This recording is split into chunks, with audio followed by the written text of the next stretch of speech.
The Phoenix City Council agreed last week to more than double the amount of shelter beds for people who are homeless. Cronkite News reporter Brianna Alexander explains why a victory brings mixed emotions. It took over 4 hours of debate before the Phoenix City Council ultimately decided to expand from 425 beds to 900 shelter beds on the Human Service Campus in downtown Phoenix. Most people support the plan. So I'm very well aware of what it's like to have the unsheltered as neighbors, but right now beds are the solution.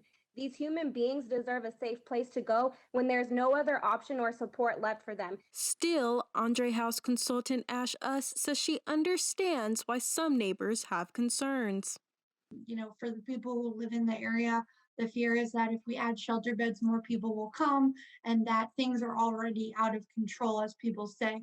And our theory of change is that if we can shelter more people, there's less people on the street, so there's less trash. Although the Phoenix City Council agreed to increase beds, they rejected a proposal that would have added a low-barrier shelter at Andre House. Jonathan Coppell explains that type of shelter allows those who have mental health disorders, drug offenses, and other issues a place to go.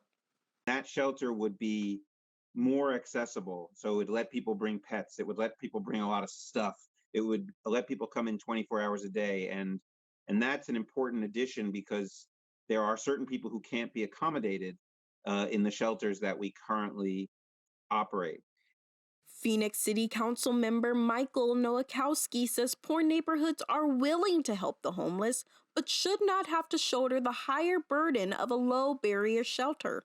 I'm letting you know that these individuals that live in trailer parks, that live in our public housing, that live in poor neighborhoods, probably the poorest of the poor, that they have a voice too, and that they want to be heard. And they want to make sure that the homeless individuals are taken care of, and they're willing to go from 425 to 900 beds. And that says a lot for the poorest of the poor. Amy Schwabenlander is executive director at the Human Service Campus. She says advocates for the homeless will continue to seek to help the neediest of the needy. We're not going to give up. We're going to keep problem solving and think creatively about how to find solutions. I feel like I say I'm sorry to people every day, though, because I can't fully help them. The next step for Phoenix City Council action on homelessness is on February 17th. Members will consider how to use $19 million in federal funds to help alleviate the impacts of COVID-19 on the homeless population.